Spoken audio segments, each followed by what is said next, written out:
I bought my mountain cabin to get away from people. Nestled up in the hills above Timber Creek Valley, the cabin was my sanctuary. No cell towers, no paved roads, just clean air, snow-capped peaks, and peace. The property was technically adjacent to a gated community called Timber Creek Summit, but I was never part of their HOA. My land had been deeded privately by the state long before the HOA existed. No dues, no rules, just pine trees and solitude.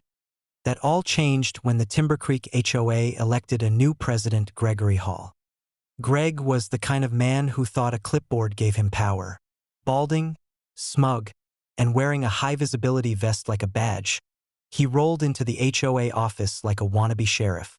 He called himself Director of Community Enforcement and handed out violations like Halloween candy. And then, somehow, he got hold of my name. It started with letters shoved under my cabin door, even though I had no mailbox. They accused me of running an unapproved structure, unauthorized fencing, and dangerous wildlife attractants. Translation: I had a log cabin, some barbed wire, and a barbecue grill that sometimes drew in raccoons. Nothing illegal, nothing against county code. Then came the HOA Enforcement Patrol. 2 guys in pickup trucks, fitted with yellow lights and magnetic signs reading Timber Creek Compliance Unit, rolled up my dirt road without permission. They claimed they were inspecting easement access. When I told them to leave, they said they had the right to investigate adjacent compliance zones.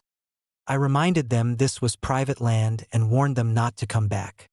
A week later, they were back, this time at 6 a.m., with a 3rd truck and someone claiming to be an HOA code marshal. They took photos of my solar panels and threatened to cite me for visual pollution. When I told them to get lost, they claimed I was obstructing an official community review. I filed a trespassing complaint with the sheriff. It was ignored. Small county politics and HOA influence run deep here.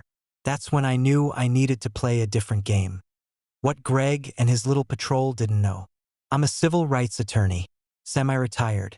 I moved up here to escape litigation, but I still hold active licenses in 2 states, and I've sued everything from cities to telecom companies.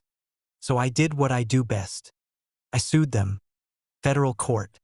Count 1, trespassing. Count 2, harassment. Count 3, violation of property rights.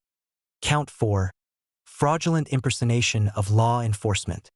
Count 5, civil conspiracy under 42 U.S.C. Section 1983. Oh, and I added a nice touch: punitive damages for emotional distress and loss of use of peaceful property. The HOA tried to laugh it off until the court served them. Turns out, those compliance officers had been using HOA dues to fund their little raids. Unauthorized vehicles, fake credentials, and no legal authority to patrol land outside their jurisdiction. Within 2 months, their HOA insurance dropped them. Legal costs spiraled. Residents began attending HOA meetings furious that their fees were being used to harass a non-member. By the time mediation came around, they were begging for a settlement.